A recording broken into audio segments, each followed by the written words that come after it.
السلام عليكم ورحمة الله. نتمنى تكونوا مزيانين في احسن الاحوال ديالكم ان شاء الله. اليوم جيت نشارك معكم مقيله ديال البيض ومطيشه بالطريقه ديالي، كنتمنى ان تجربوها وتعجبكم.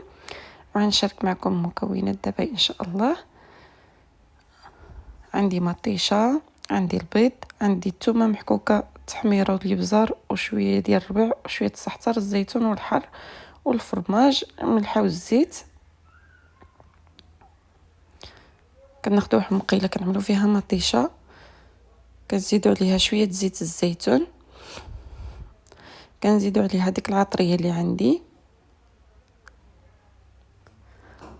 كذلك الملح، ونعملوها فوق البوطه ونحركوها كيف ما كتشوفوا معايا باش العطريه تدخل في مطيشه كامله. من بعد ما كتبدا تغلي كنضيفوا عليها البيض. انا عملت 3 البيضات، وكنزيدوا عليها الحر وكذلك الزيتون.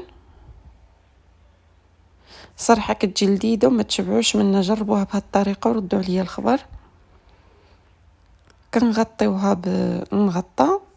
هانتوما من بعد ما طابوا لي ديك البيض كنزيد عليها الفرماج حمر بهذا الشكل هذا. صراحه كتجي معلكه ولذيذه، كنتمنى انكم تجربوها وتردوا عليا الخبر كيفاش جات. هنا نزينها بشويه ديال الربيع وبالصحه والراحه.